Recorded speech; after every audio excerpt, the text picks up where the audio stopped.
I'm sure you know this car already. It's the Volvo XC40 that has become one of the world's most popular compact luxury SUVs. And now, after some electrifying sales since its 2018 debut, there's now this new recharge plug-in hybrid variant.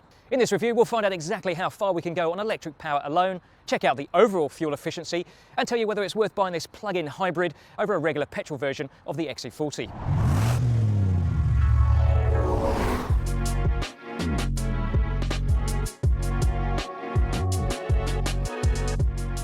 Recharge is Volvo's new umbrella name for its, yes, rechargeable models. Get used to them because future Volvo showrooms will be filled exclusively by vehicles featuring some form of electrification.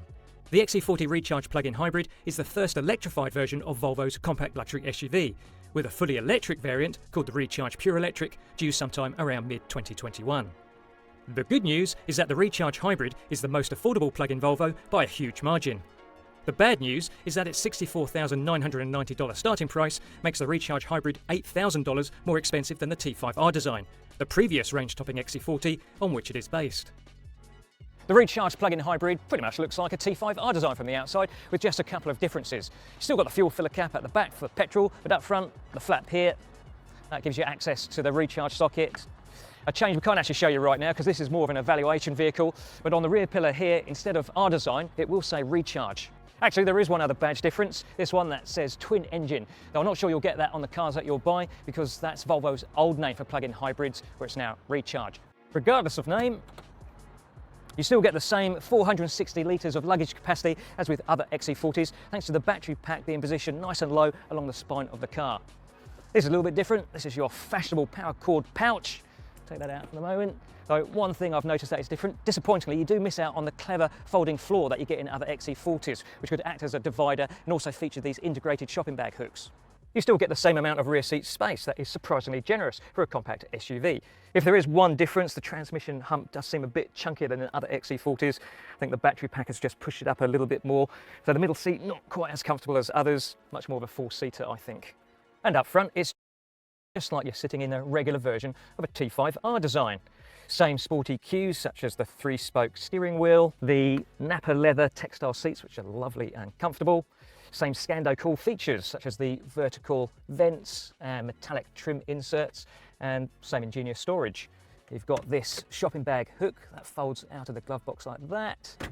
You've got super long door pockets, possibly the longest in the car industry, and you've got wireless charger down here. Oh, that's right, there's a hidden tray under the driver's seat. One thing it does seem to be missing though, and that's the removable console bin, and I'm not sure what that is. I think again maybe it's because of the battery pack has pushed it up, so they've had to get rid of it. So instead you kind of get this extended tray on the console. Deal breaker? Not really. Volvo's larger plug-in models are all-wheel drive and combine a 2-litre 4-cylinder supercharged and turbocharged petrol engine with an 8-speed automatic and 2 electric motors. The plug-in XC40, however, is front-wheel drive and uses a 1.5-litre 3-cylinder turbo petrol engine with a 7-speed dual-clutch auto and a single electric motor. Volvo says the Recharge plug-in has an electric driving range of 46 kilometres.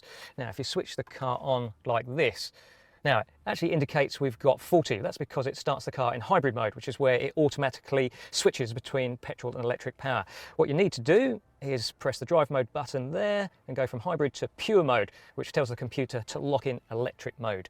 And there we go. Well, 45 kilometres, 1 kilometre off. We'll let Volvo get away with that one. Let's see how this thing drives. Acceleration is just as you expect. It's classic EV driving, super smooth, and of course super quiet. And unlike conventional non-plug-in hybrids, say such as the Toyota RAV4, you can go at a much higher speed without fear of the petrol engine kicking in. The acceleration is not particularly strong. We do have an electric motor that's just 60 kilowatts, and it is trying to shift nearly 1.8 tonnes of Swedish metal. Now, there is something different about the digital driver display compared with other XC40s. Instead of a rev counter, we get a hybrid gauge. And this tells us when we are in electric mode or the petrol engine mode or even recharging in the car. We're definitely in electric mode at the moment because I can see the needle is in the little segment that's got the lightning bolt. Something else that's different on the display. On the gear selection area, there's a letter B. Now, we select that by pulling down on the gear lever from D to B. Now, that brings in slightly stronger regenerative braking. Now, that's the effect of the car slowing, and that helps to send some energy to the battery pack to replenish it on the move. And there's a minus and plus button next to the B, which suggests that you can actually adjust the amount of retardation, but I'm flicking the pedals here as you would in a lot of other electric vehicles, and it's not actually making any difference, which is slightly strange. In fact, it actually brings in the petrol engine, which is a bit annoying. So how are we going for fuel consumption?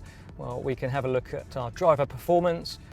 0.0 litres per 100 kilometres, as you expect, because we've been using electric power, but it's surprising how satisfying that feeling is when you look at fuel consumption readouts like that. And how about our electric range? Well, we've travelled about 15 kilometres so far, but the readout is suggesting that we have used about 20 kilometres. So that suggests that we may not quite get that full 45, 46 kilometres of electric-only driving. Further driving of the XC40 hybrid suggests 40 kilometres rather than 46 kilometres is the more realistic electric driving distance. But you don't have to use it all in one go. A clever hold function allows the driver to pause the exclusive use of the electric motor, preserving battery power for when it is more useful. So you can use the electric motor only for the start of a journey in built-up areas, save battery power for the higher speeds of freeways and country roads, then go back into pure electric mode when you're at your next urban destination. Or alternatively, pick performance mode to combine both motors for maximum acceleration. The beauty of a hybrid is that there's no fear of being stranded with no power. When the battery charge gets low, the petrol engine automatically takes primary responsibility for driving the front wheels. When the EV range does run out, you don't lose the electric motor completely. And when it's there assisting the petrol engine, proper hybrid mode as it were, the acceleration is actually quite a bit perkier than it is when you're just on the electric power. Volvo says the recharge can accelerate from 0 to 100 kilometers an hour in 7.3 seconds, and that makes it the second fastest model in the range behind the T5R design. The engine can sound a little uncouth sometimes when it coughs into life when it's transferring from the electric motor, but mostly when you're up to speed, the interaction between electric and petrol engines is quite seamless. And when you can hear that three-cylinder engine, it's quite entertaining actually. I think I actually prefer using the regen braking, lifting off the throttle for slowing the car, because the brake pedal feel is not great, it has to be said. The Recharge's brake pedal is stiffer than in a regular XC40. It's not as progressive. So say if we're just coming to this junction here, slowing the car, oh yeah, it's all a bit wooden, and then quite sudden right at the end. That's not quite ideal. The pedal feel is better when only light braking is required, and in every other respect, the Recharge hybrid drives in a similar manner to other XC40s. There's the same light and accurate steering that makes the Volvo easy to manoeuvre around town and to place on the road. And there's the same firm yet mostly comfortable ride as you get on the T5R design that shares the hybrid's 20-inch wheels and sportier suspension tune. No-cost option 19-inch wheels may possibly get closer to matching the super plush ride of the XC40 T4 variants. The longest component of our test drive produced indicated average fuel consumption of 5 litres per 100 kilometres. That's more than double the vehicle's claimed consumption, though it's also half the figure we have typically achieved with petrol XC40s. Regular recharging will be key to keeping consumption low, or even potentially non-existent. We found it took between 4.5 to 5 hours to fully recharge the plug-in XC40 using just a standard 10-amp household socket. For proper zero-emissions motoring though, you'll just need to ensure your electricity is coming from a renewable energy source. Buying the Recharge plug-in hybrid is more of a philosophical choice than a pragmatic one. Even if you do manage to use this car primarily on electric power and recharge regularly, well, it's still going to take you a very long time to recoup that huge premium over a regular T5R design. Ideally, Volvo would have added some extra features such as the Harman Kardon audio or the panoramic sunroof, just to help sweeten the deal a little bit. There's still a lot to like about this plug-in XC40 though, and if Volvo is hedging its bets on an exclusively electrified future, well, you have to presume that there'll be a more affordable trim grade version of this car. And that has to be a good thing. We hope you enjoyed